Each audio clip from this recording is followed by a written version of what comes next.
Hello. So you are in lockdown and it was started on 25th March, right? And just a day before, we forget the date 24th March. Any idea what is the importance of this day? Just guess. These are the clues. Many of you may get the idea. Right. 24th March is known as a World Tuberculosis Day. What is the importance of this day? On the 1882 24th March, the Nobel laureates Dr. Robert Koch discovered the Mycobacterium tuberculosis and he established the etiology that tuberculosis is caused by Mycobacterium tuberculosis. Before this discovery, even 30 years before in the Greek countries, tuberculosis was famous, but no information about the disease was there. There's interesting history. It was known as a hereditary origin because many of the family members affected at a time. Some believed that it is a vampire disease because one of the family member is affected by the disease, end up with the death and become vampires and suck the rest of the family members.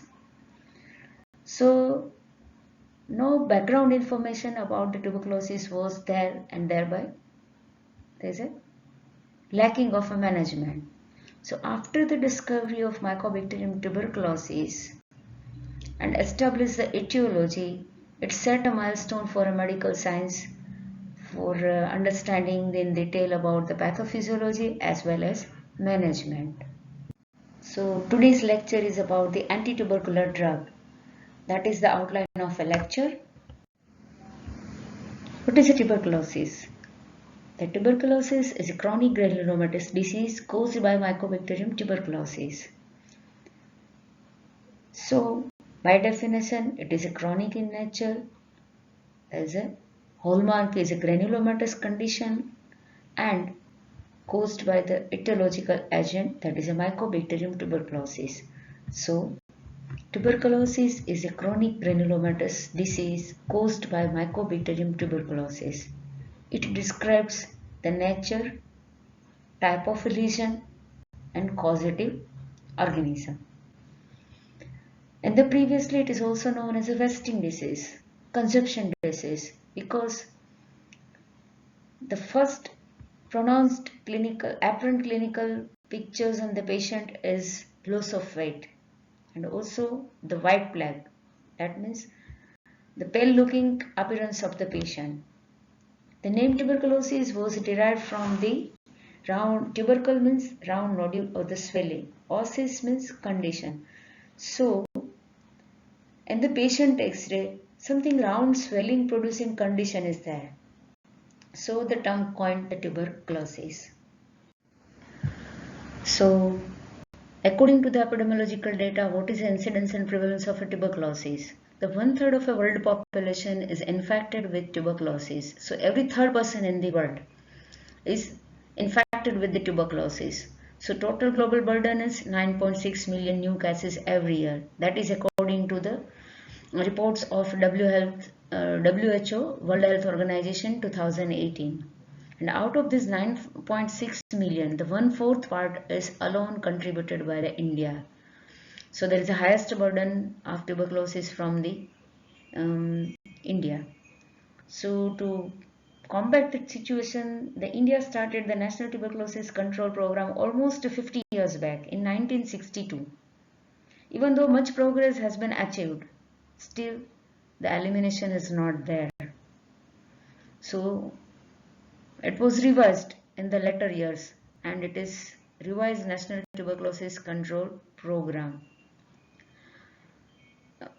After that in 2012 there is a tuberculosis made by the government as a notifiable disease. So what do you understand by notifiable disease? Any disease that is required by law to be reported to the government authority. The government authorities have a power to monitor the disease. So patient whether taking the treatment from the private or government or any practitioners, they have to register to the government authorities and government provides free treatment to all tuberculosis cases. From the RNTCP, with the new commitment of eliminating the tuberculosis from the India by the 2025, the government changed the program from RNTCP to National Tuberculosis Elimination Program with certain changes. So what are the changes in the management from RNTCP to NTEP? That will be discussed later on in the management part. These are the epidemiological details that includes the causative organism, host, transmission and the risk factor. Let's see the one by one. The causative organism. It is caused by the Mycobacterium tuberculosis. How the name was derived. The bacterium. It looking like a bacteria, slender shaped bacillus, but it is not a typical. Why?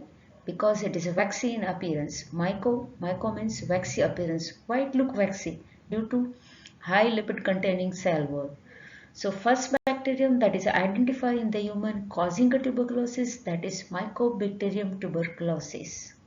A slender shaped bacilli of the waxy appearance, that is a Mycobacterium causing the disease tuberculosis, so Mycobacterium tuberculosis. The another strain that is found causing the disease in animal, that is Mycobacterium bovis.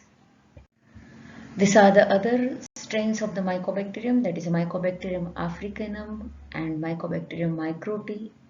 Others are non-Mycobacterium genus, but they are similar looking, that is Mycobacterium leprae, Mycobacterium avium and the Mycobacterium asiaticum. So what is the characteristic of a Mycobacterium tuberculosis? How this infective organism is different from the rest of the organism, and that's why the infection is difficult to control. The first one is obligate aerobic.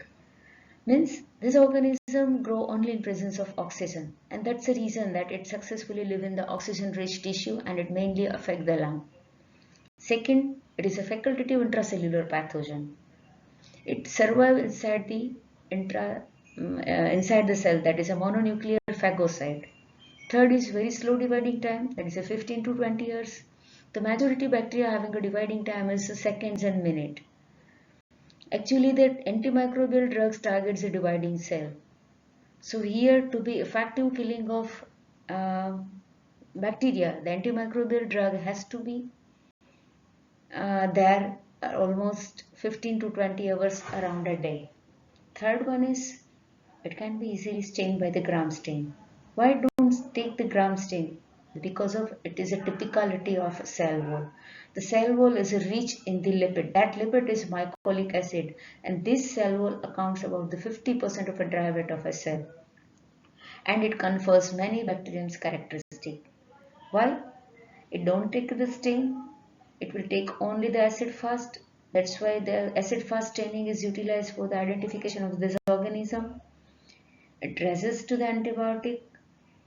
It resists to the phagolysosome, and it effectively survives inside the macrophage, and it doesn't affected by the lysis by the complement system. So in short, it can escape through the normal immune defense as well as antimicrobial agent, and that's the reason that this is a long running chronic infection.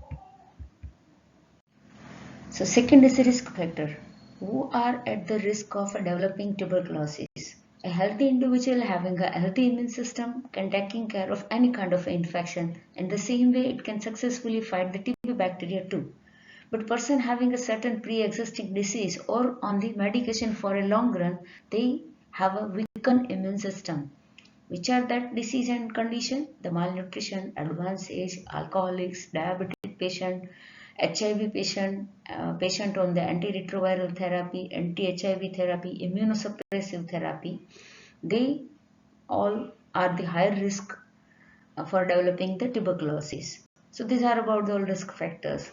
Then third one is the transmission and the spread. As it infects the lung, it is an airborne infection and spread by the droplet infection, inhalation of the droplets as well as ingestion of the self-sputum. The infection is also transferred across the placenta. So infected mother may transmit the infection to the newborn. So coughing in the crowded places with poor ventilator areas and spreading everywhere by active cases of a tuberculosis can spread and transmit the tuberculosis to the other surrounding people. So up till now we have gone through the definition as well as epidemiology, that includes causative agent, risk factor, host and the spread.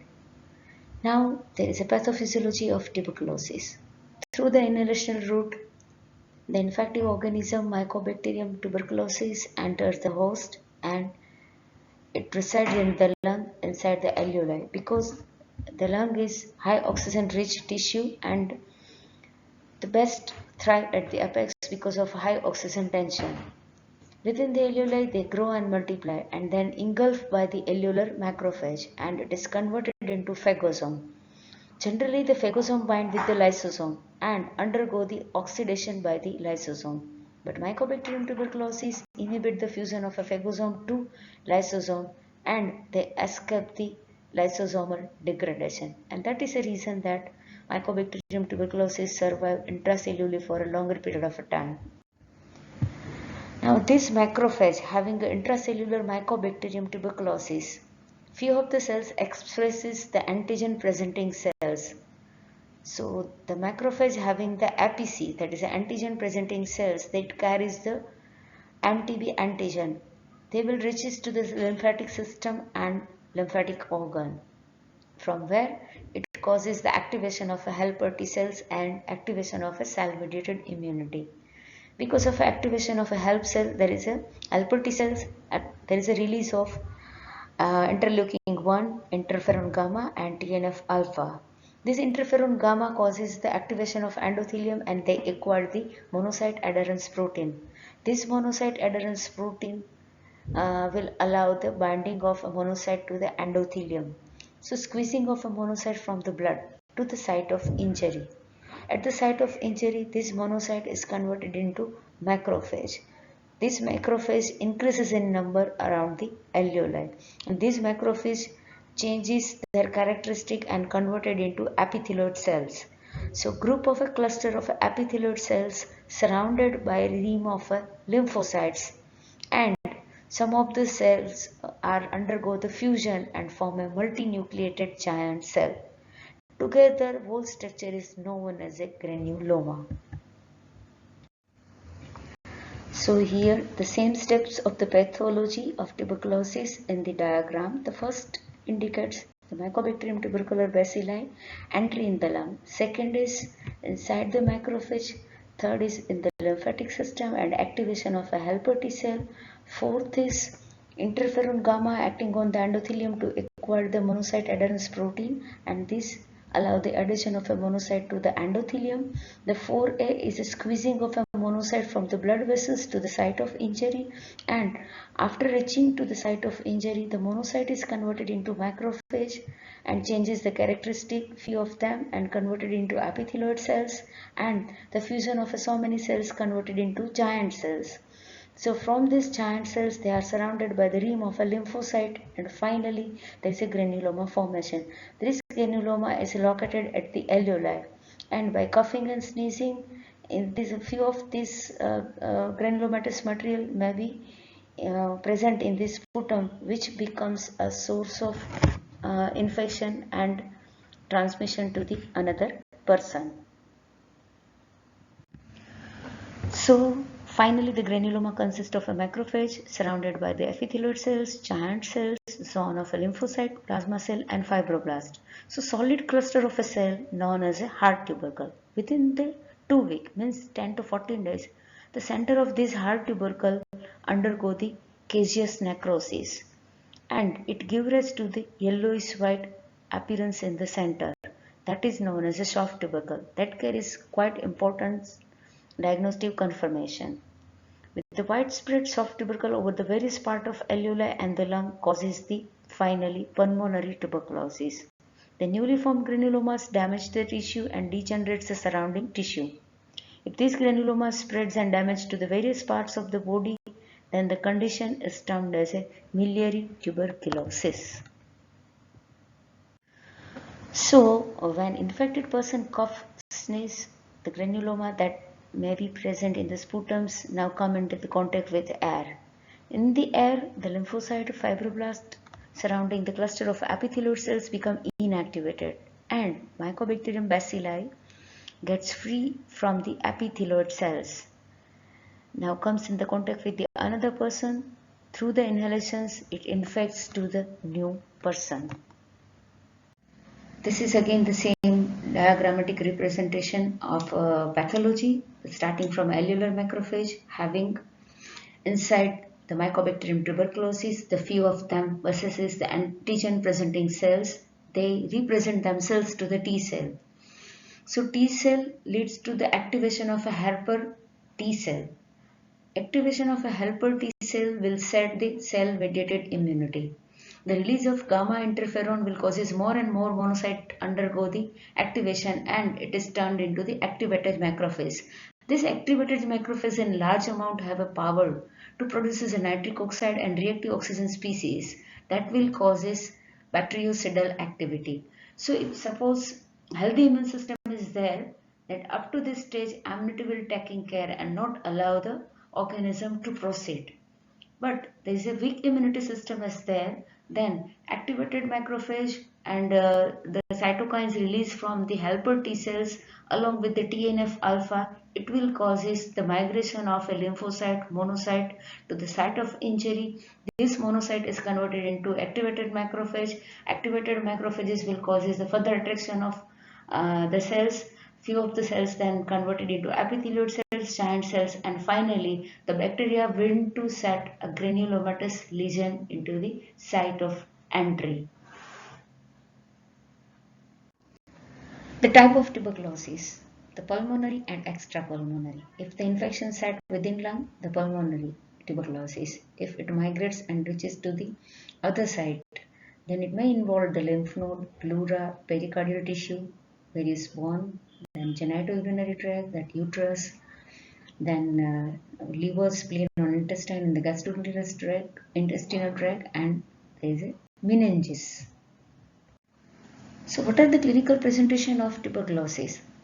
Here the basic sign and symptoms of tuberculosis. For a pulmonary tuberculosis, the patient present with the productive cough more than 2 weeks. Then the typical history of anorexia and loss of weight, and that is apparently visible, that weight loss. The patient gives the history of a recent weight loss. Then third important point is fever with night sweat. That there is a different kind of a fevers that leads to the differential diagnosis, like the fever with rigor, fever with alternate day, step ladder fever that is found in the typhoid fever, then fever with chills or the rigor that is found in the malaria. But evenings rise in the temperature along with the weight loss and cough, that is probably lead to the presumptive diagnosis of tuberculosis. And as the cases advance, the progressive fatigue and tiredness. If pulmonary tuberculosis is there, chest pain while coughing and the blood coming out in the sputum, and patient give the history of hemoptysis. So out of this all the symptoms, for the pulmonary tuberculosis, the typical history of cough, weight loss and fever, evening rise in the temperature, they are sufficient to put a presumptive diagnosis tuberculosis. If the pulmonary tuberculosis is there, the symptoms are there. But in case of extrapulmonary tuberculosis, suppose there is a lymph node or bone tuberculosis, so in that cases, there is a general presentation of a patient that weight loss, tired, fatigue. It can be also with the other disease too, like the patient with having anemia, having also fatigue and tiredness. But the site of a lesion, then collective of a symptoms after exclusion of the other differential diagnostic point, you have to reach by the laboratory investigation. After the clinical examination, the suspected cases must be confirmed by the bacteriological examination before the starting of anti-tubercular drug therapy. In case where the bacterial examination is not certain, there will be need of radiological examination.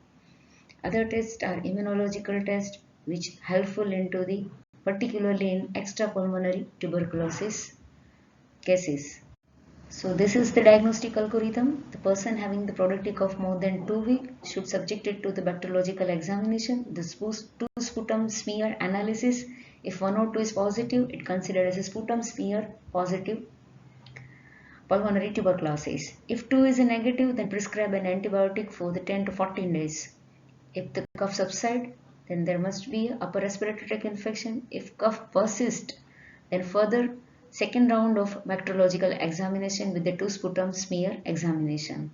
If 1 or 2 is positive, then the sputum positive pulmonary tuberculosis. If second is negative, even though the symptom is present and after 2 repetitive bacteriological examinations are uncertain, then proceed for the X-ray chest. The X-ray chest suggestive of a tuberculosis, then it turned as a sputum negative pulmonary tuberculosis. And the X-ray is not suggestive, then there is no tuberculosis at all.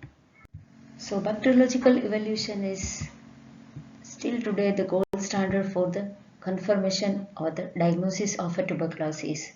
Depending upon the type of a tuberculosis, the specimen should be there.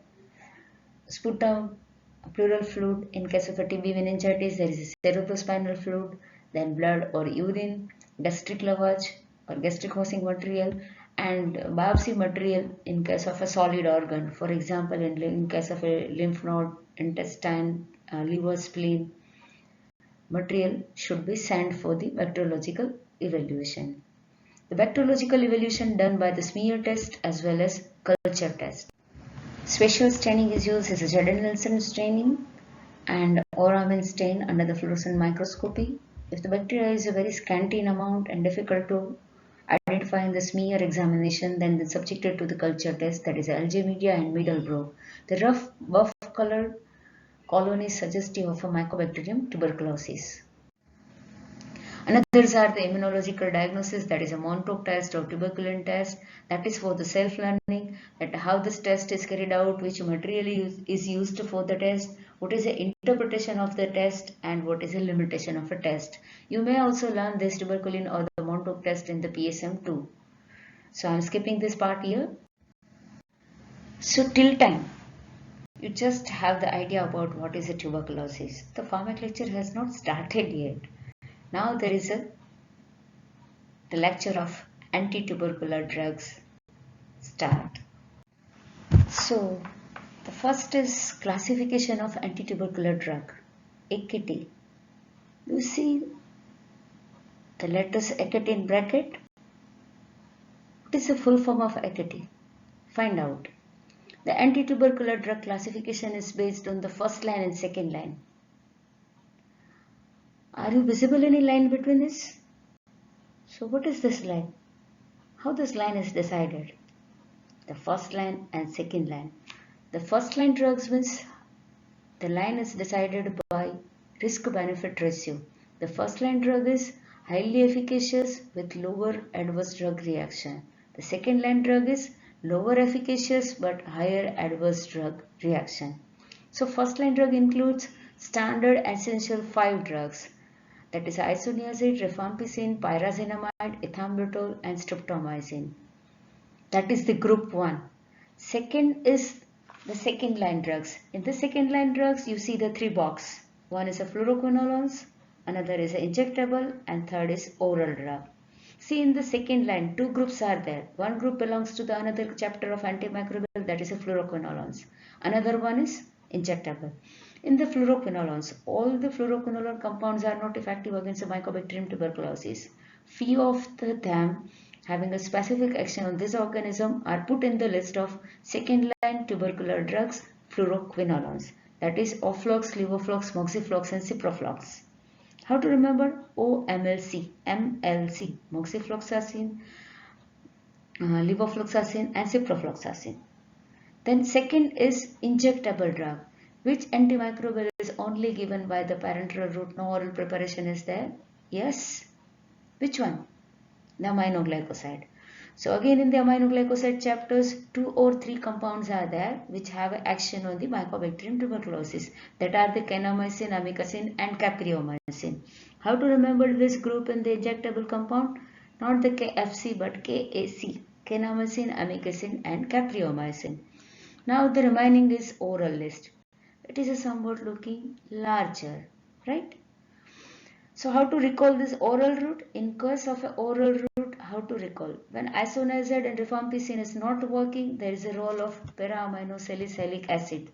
In fact, the para-aminosalicylic acid PAS, it was the first drugs in the middle 19th century to start as a tuberculosis treatment. The later on there is a development of isoniazid and rifampicin. When rifampicin is not working, then rifabutin and rifapentin. What is a congener similar to the pyrazinamide is ethionamide and prothionamide. Now remaining two is cycloserine and trazodone. So again I am repeating that how to remember the oral group compound. The first is para-aminosalicylic acid, then rifabutin and rifapentin, then pyrazinamide similar, that is ethionamides and prothionamides, and last remaining two is there is a CT, cycloserine and trazodone. So that we have talked about what looking in the box, first line, second line, fluoroquinolones, oral and injectable. What are these blue box? There is a group, the group 1, group 2, group 3 and group 4. Right? So how this group? It is an alternative grouping of anti-tubercular drugs reflecting the hierarchy in efficacy or prior to the use. If one group is failed, the next move to the group 2. If group 2 is failed or not working, or if any drug in the group 2 is a resistance, then move to the group 3. And there is a group 4. So here the classification according to the groups. The group 1 first line oral anti-tubercular drugs. Group 2 is injectable agents, that is aminoglycoside agents. Group 3 is a fluoroquinolone. Group 4 is oral second line anti-tubercular drugs. And the group 5. What is the group 5? The group 5 is the compound having the unclear efficacy. That is, they used a trial and error and they are not recommended by the WHO for the routine treatment. Basically, the group 4 drug is for the resistant cases. That includes the various drugs from the different chapters of chemotherapy, like linezolid in the miscellaneous antibiotic, amoxicillin and clavulanate combination, and imipenem and celestine combination in the beta-lactam compound, then clofazimine in the antileprotic drugs, and clarithromycin is from the macrolide. So 4 groups are there: beta-lactam, macrolides, miscellaneous, antileprotic, and the last is thiacetazone. You see the different box? What is that? Bedaquiline. Currently the trial is going on with the bedaquiline on the extensive drug resistance tuberculosis in the India, and we are waiting for the results and its effect. So that was about the classification. Now we'll proceed about the individual drug. How to describe the individual drugs? Make a protocol. The first of all, action of a drugs. The action of a drugs on the Mycobacterium tuberculosis. Then why we should describe in about detail. The description is whether the drug is a static or shallow, whether the drugs act on the extracellular organism or the intracellular organism, whether the drug act on the dormant bacilli, whether the drug is effective against the acidic media or there is an alkaline media. Every point makes a difference in the selection of drugs. That's why the action of the drugs must include this part. Second is mechanism of action. Third is mechanism of resistance. The fourth is any peculiar point about the pharmacokinetic. And the fifth is dose. And the last is adverse drug reaction. So remember about 5 to 6.2 describes any anti-tubercular drug. The first is action, second is mechanism of action, third is resistance, fourth is a pharmacokinetic, fifth is a dose and the adverse drug reaction. So here the histopathological pictures of a granuloma, and in this granuloma there are the subpopulation varieties of bacilli and they all need to be affected for the complete control on the microorganism. The first one is a fast growing. Which are the fast growing, or at which site at the fast growing bacilli is there? Generally at the wall of cavity where the oxygen tension is high and the pH is neutral. So almost these bacilli are extracellular. Second one is slow growing. Which organism grows slowly? Inside the macrophage. Majority at the inflamed site, the bacteria or the bacilli reside inside the macrophage. They slow growing at the low pH, acidic pH. At the inflammation site, the pH is acidic and the majority organism are the intracellular. Then third one, inside the cavity, in the center of cavity where the necrotic caseous material is there, where bacilli grow occasionally. So there is a intermittent dividing bacteria. So the first one is a fast growing, that is extracellularly outside the cavity. Second one is at the site of inflammation and the intracellular with the acidic pH growing. The third one is inside the caseous material, that is occasionally be active. And the fourth one is a dormant. Dormant means inactive for a prolonged period. No any drugs work on the dormant. This dormant bacilli inside the cells remains for a month or years, and it is known as a latent tuberculosis. Later on it can convert it into the active tuberculosis. So finally the fast growing extracellular organism, slow growing inflamed site intracellular organism. The third one is spurts, that is in the caseous material, occasional active, and the last is dormant bacilli. So first, according to the classification, we will discuss the first line anti-tubercular drugs individually. So first drug in first line anti-tubercular drugs is isoniazid. The full form of isoniazid is isonicotinic acid hydrazine. The short form of isoniazid is H, not the I, right? So isoniazid is isonicotinic acid hydrazine. The isonicotinic, isoni, A from acid and zide from the hydrazine. So it is a isoniazid. The first is, it is an excellent and cheapest essential first line anti-tubercular drugs. So each and every regimen will include isoniazid. The action on, it is a static or cedar. Here the isoniazid is a cedar. Second is, it act on the fast extracellular organism as well as inhibit the intracellular. So it has action on both extracellular, intracellular, fast multiplying, slow multiplying, but no action on this part. Then it is equally effective in the acidic media as well as alkaline. Alkaline means inside the wall and caseous material. Acidic means at the inflammatory site. So it covers all the part of a granuloma. Mechanism of action, it inhibits the mycolic acid synthesis. If you remembered about that Mycobacterium having a unique cell wall, lipid rich cell wall, that is a mycolic acid.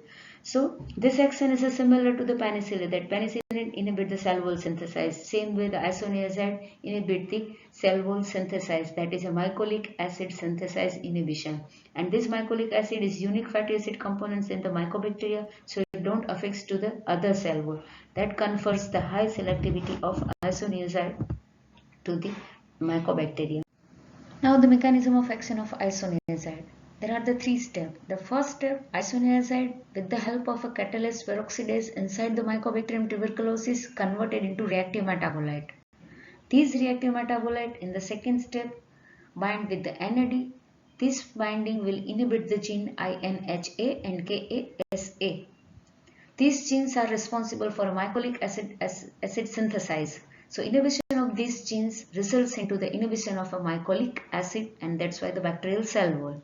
Now the third point is reactive metabolite bind with the NADP. It inhibits the dihydrofolate reductase enzyme that ultimately results into the inhibition of a DNA synthesis. So inhibition of a cell wall synthesis and inhibition of a DNA synthesis exerts this killing effects on the bacteria, that is a bactericidal actions on the tubercle bacilli.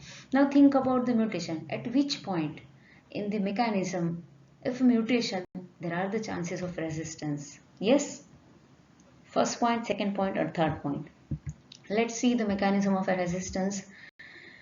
On an average, 1 in 10 raised to 6 bacilli inherently resistance to the isoniazid. So global isoniazid resistance is 7.4%, but in India it is the highest 18%, and that is the problematic issue in the management. The mutation of a catalase peroxidase gene.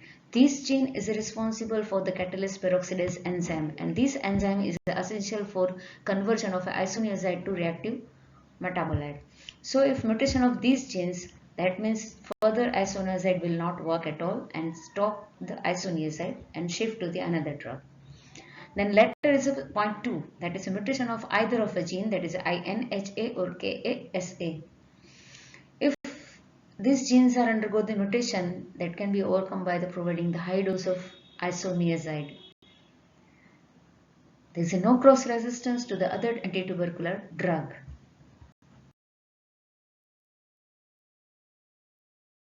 Here the pharmacokinetic, I am not going on the typical absorption distribution parameters, but important to remember about the isoniazid is metabolism. Isoniazids undergo the metabolism in liver by the N-acetylation. Now the N-acetylation having a two red, slow acetylator and the fast acetylator. The slow acetylator, the 30 to 40 Indian person population having a slow acetylator, and in case of a slow acetylation, the half-life of isoniazid is a 3 hour. In case of a fast acetylators, the half-life of isoniazid is 1 hour.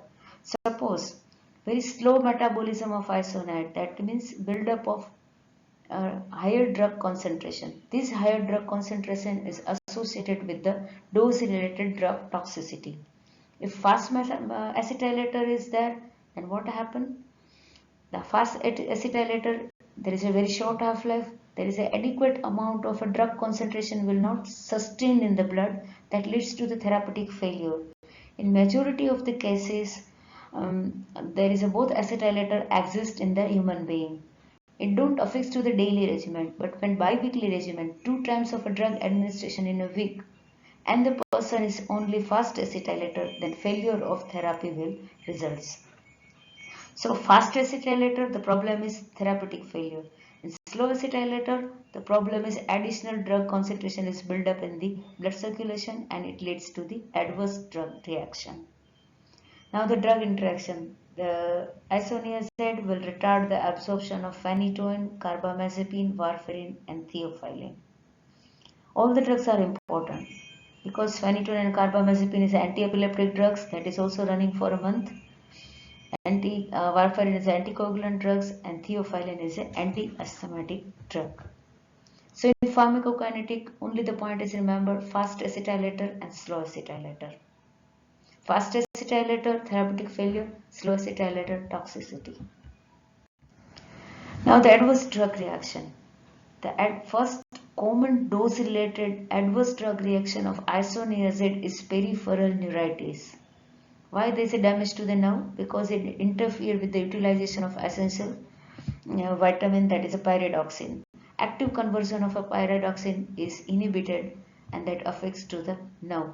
It is more observed in the patient where already the peripheral nerve is damaged, like diabetic, alcoholic, malnourished, pregnancy and lactating mother.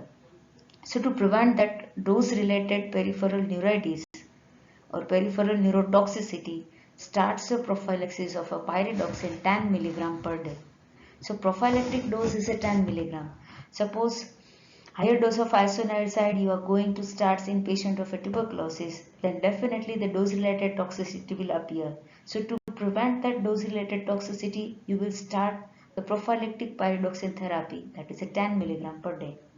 Suppose the patient come to you after the 2 months of isoniazid therapy without taking any pyridoxine, and now the peripheral neurotoxicity is there. So treatment dose is 10 times higher, pyridoxine 100 mg per day. So that is about the peripheral neuritis. Second is hepatotoxicity. This is also common major dose related ADR. When I said dose related ADR, when increase the dose, the frequency of ADR will rise. It is a common in the again pre-existing condition like the elderly people with alcohol and other liver disease, and it starts with the anorexia abdominal symptoms. So patient on isoniazid when having the anorexia, loss of appetite and abdominal pain, go for a liver function test evaluation. In that cases, at the same time, temporarily stop the drugs. The damage to the liver cell is reversible on the stoppage of a drug. Third one is resist anemia, lethargy, arthralgia. Two demarcating adverse drug reaction of the isoniazid is peripheral neuritis and hepatotoxicity. The dose is 300 mg or the 5 milligram per kilogram per day. So regards to isoniazid, the mechanism of action is a cell wall synthesis inhibition, action on the intracellular, extracellular organism, bactericidal, and in pharmacokinetic there is an anecylated status, and the adverse drug reaction there is a peripheral neuritis and hepatotoxicity. The dose is 5 milligram per kilogram per day. Now there is a second drugs. The most important second drug is rifampicin. So in the first line therapy, the second most important drug is rifampicin. Actually, this drug is derived from the another antimicrobial agent, that is rifamycin. So it is a semisynthetic derivative obtained from the rifamycin. That's why the name is rifampin or the rifampicin. And it is obtained from the bacteria Streptomyces mediterrane. Now, what is its action on the mycobacteria? It is as equally effective as isoniazid. And the most important part is a signal action to the all subpopulation of mycobacteria, that is intracellularly, extracellularly, fast dividing, slow dividing, as well as intermittent dividing spurts too. So because of that good action, signal action on all the type of a population, particularly in the slow dividing and intermittent dividing organism, it has the best sterilizing and the resistance preventing action. That's why it is an essential components of initial therapy of tuberculosis. So apart from mycobacteria, it has action to the other organism like Mycobacterium leprae, but no action on to the MAC complex. Another bacteria affected by the rifampin is gram-positive, that is a staphylococcus. That is a welcoming response because the staphylococcus is such an autogenous organism that develop the resistance to the almost penicillin, and it is very difficult to treat. The gram-negative organism, they are effective against the enterobacteria, that is E. coli, Klebsiella, Proteus, Pseudomonas. Apart from that, Legionella, meningitis and influenza. In children, the meningitis and the influenza will causes meningitis. So rifampicin can be used in that cases. Now there is a mechanism of action of rifampicin. It binds to the beta subunit of a DNA-dependent RNA polymerase. So is there any other antimicrobial agents having the target similar? Yes, try to recall. Yes. The fluoroquinolones having a target DNA polymerase. Similarly, the rifampicin having a target is RNA polymerase. So by binding to the beta subunits of DNA dependent RNA polymerase, it interferes with the synthesis of RNA and it results into the tuberculocidal effects. The resistance is less than 10 to minus 6. It is an unusual pattern of resistance in the India. Hardly 2% of the rifampicin resistance is there, and this resistance is due to mutation of RPOB gene which encodes the RNA polymerase, and it decreases the binding of a drug or decreases the affinity of a drug to the target enzyme. There is a no cross resistance to the other antitubercular drugs, but it exerts a cross resistance to the same congener like rifabutin and rifapentin. Now regard to the pharmacokinetic, yes, the absorption of rifampicin is interfered by the food, so decreases bioavailability. So it is always advised that rifampicin should be taken in the empty stomach, probably in the morning. It is widely distributed and metabolized by the liver and undergo the enterohepatic circulation. Important part about the pharmacokinetic of rifampicin is drug-drug interaction. Which kind of a drug interaction here? Rifampicin is a potential microsomal enzyme inducer. You may have learned so many chapters about the rifampicin in the list of enzyme inducer in the pharmacokinetic part of a drug.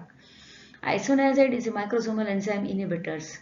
So inhibiting the enzyme, it increases the drug level. Opposite to that, induction of a microenzyme will result into the expression of the genes encoding this enzyme.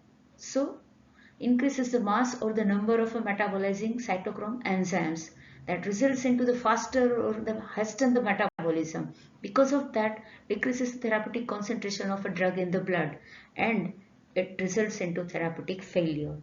So cytochrome P3A4, 2D6, P40, 1A2 and 2C are the most common cytochrome enzyme affected by the rifampicin.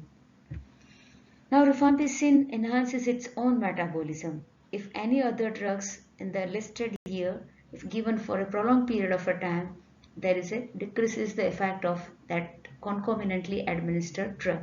For example, there is the oral contraceptive pills. If the patient's taking contraceptive pills and develop the tuberculosis and taking a rifampicin, then there may be a chances of failure of contraception. Second is a sulfonylurea, that is anti-diabetic drugs. Patient previously stable and having enough glycemic control by the sulfonylurea, but due to the rifampicin, there may be inadequate glycemic control. So failure of therapy. Same way in the corticosteroid and theophylline, clarithromycin, the HIV. The majority of the patient of the HIV, there are the chances of a development of a tuberculosis. Tuberculosis in fact is common in the HIV patient. So anti-HIV drugs as well as rifampicin, if given for a prolonged period of a time, there are the definite chances of a drug-drug interaction. Theophylline is a very narrow therapeutic index. We have to be very careful about the drug concentration. Then metoprolol, that is antihypertensive drugs. It is running for the lifelong. And phenytoin, that is anti-epileptic drugs, minimum 2 to 3 years of a drugs once the diagnosis of epilepsy done. So it is also used for the longer period of a time. So when this all the enlisted drugs given with the rifampicin, there may be a chances of therapeutic failure. So there is a need to supervise the therapeutic drug monitoring of a drug, as well as there is a individualized the dose. Generally there is a increases in the dose required. Now there is adverse drug reaction of rifampicin. There are the major and minor adverse drug reaction. The major adverse drug reaction is hepatitis. Just like the isoniazid, it also the most common and dose-related adverse drug reaction of rifampicin. Once the jaundice develops, there is alarming sign to stop the drug. The effect on the hepatocyte is reversible after the stoppage of a drugs, but this adverse drug reaction required to stop the drug temporarily. Other minor elements that appears in the after the usage of the rifampicin is abdominal symptoms, that is abdominal cramp, nausea and vomiting. Then cutaneous reaction, that is a reddish color of the face and scalp. This is due to the flushing and pruritus that you can see in the picture. Then flu-like symptoms, some patient may develop the headache, fever, runny nose, malaise and cough and sore throat. Then there may be a chances of appearance of a red urine and the red tear. You have to inform to the patient in advance that after starting of this therapy, there may be a color of urine or the tear is a change, but it is harmless. No need to stop the therapy and no need to worry about this. This is because the rifampicin itself red in color chemical. The chemical of color is red. And second is it is widely distributed throughout the body, total body water. So it appears in the urine, saliva, all the lacrimal gland secretion and all other body secretion. That's why there is an appearance of the red tear, but it is a harmless. So most important to recall about the rifampicin adverse drug reaction is major adverse drug reaction is hepatitis and harmless is color changes and the rest are the minor elements. Now the dose of rifampicin, that is a 10 mg per kilogram, exactly the twice of isoniazid. What was the dose of isoniazid? 5 mg per kilogram or 300 mg orally. Now therapeutic uses. Apart from tuberculosis, rifampicin having a place in the other diseases too. Along with the doxycycline, it is used in the brucellosis. It has a definite role in the leprosy. Then it has action on the H. influenzae as well as meningitis. That is the two most common organism causing the meningitis in the pediatric patient. So prophylaxis of meningitis, the rifampicin is used. For meningococcal meningitis, the 2 days treatment, and for each influenza, there's a 4 days treatment is required. It can be also used for the prosthetic valve endocarditis. So now there's an ending of rifampicin. I am just summarizing the step. It has action on intracellular, extracellular based on the slow dividing bacteria as well as spurs, having a good bactericidal activity, good sterilizing activity, and prevent the relapse. The mechanism of action is inhibition of the RNA polymerase, then pharmacokinetics, enzyme inducer, Then adverse drug reaction, major is hepatitis and color change of urine and tears, minor is cutaneous, abdominal and the flu-like symptoms. And other therapeutic uses are brucellosis, leprosy and meningitis. So the second drug of the first line antitubercular drug is over here. Now the third drug in the first line antitubercular drug is a pyrazinamide. It is denoted by the Z. This drug is similar to the isoniazid developed during the same time parallel to the isoniazid, but efficacy wise it is weaker. Similarly, it inhibits the cell wall synthesis. Thank God, no different mechanism or tedious mechanism again to remember. Smile. So just like the isoniazid, after entering into the bacteria, it is converted to reactive metabolites by the pyrazinamidase enzyme. And this reactive metabolite inhibits the cell wall synthesis. The gene responsible for the enzyme is PNCA. So now you can have the easy idea that mutation of the PNCA will result into the pyrazinamide resistance. But the mutation is rare only if it is used as a single drug. Now the action profile. It is a bactericidal drugs. Then how it is differ from the isoniazid? It is effectively accumulate at the acidic pH, and acidic pH is found at the inflammatory site and intracellular site. So it produces a lethal action to the intracellular organism and the organism at the inflammatory site. So inflammation is much more going in the initial phase. So best result is obtained when pyrazinamide is used in the initial phase of a therapy. So it has a good sterilizing property. It shortens the duration of a treatment and decreases the risk of relapse. Now regards to pharmacokinetic, only the point need to remember is a good CSF distribution that is useful for the treatment of a meningeal tuberculosis. The dose is 25 to 30 mg per kilogram per day. Now adverse drug reaction, the hepatotoxicity. I think now you all used to that. Hepatotoxicity is common to all first-line antitubercular drug, right? Again, it is a dose related, but it is less common in the Indian population because of a lower margin of a dose. But whenever liver disease is there, it is contraindicated. The second most common adverse drug reaction of the pyrazinamide is hyperuricemia because it causes a decreases the tubular secretion. So less uric acid passes in the urine and more retained in the blood, that leads to hyperuricemia. If it is run for a longer period, then it results into the gout. Others are the common side effects, that is abdominal distress, fever, arthritia, and it is cautious for the diabetes because the diabetic patient receiving the pyrazinamide having an ineffective control on the blood sugar. So repeated blood sugar monitoring is required. Now the fourth drugs in first line antitubercular drug is ethambutol. Tired? Are you there? Really? Just for the few minutes. It is a tuberculostatic drug. It has a limited actions on the only fast multiplying bacteria, but when it given in the combination therapy, it hastens the rate of sputum conversion. That is a good sign for the bacteriological cure. It has an action on the MAC. Find out what is MAC. Now the mechanism of action, it inhibits the cell wall synthesis. Smile. Same mechanism, but the pathway is different. It affects the different target, that is arabinosyl transferase.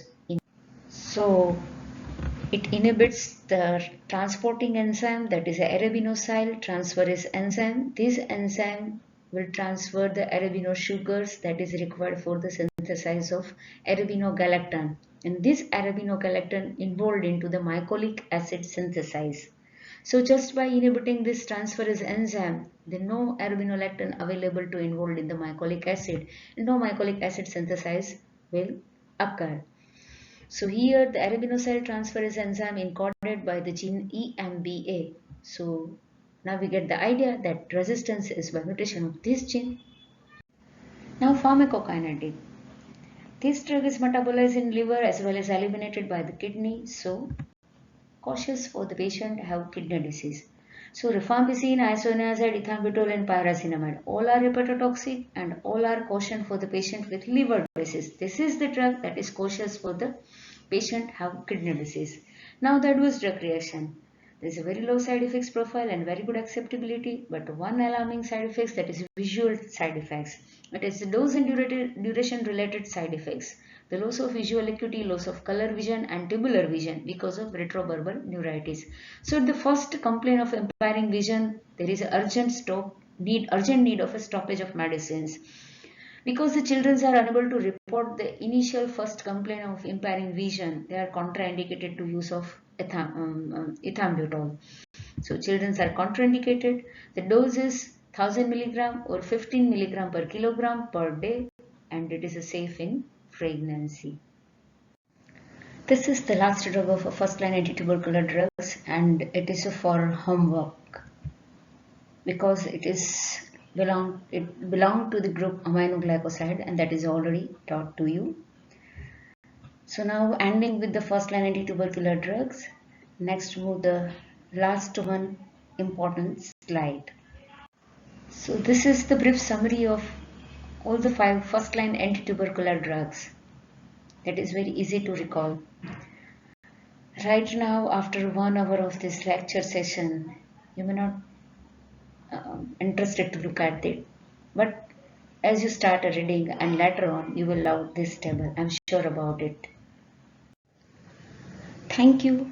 Stay home, stay safe within a shorter period of time. See you for the part 2 anti-tubercular drugs.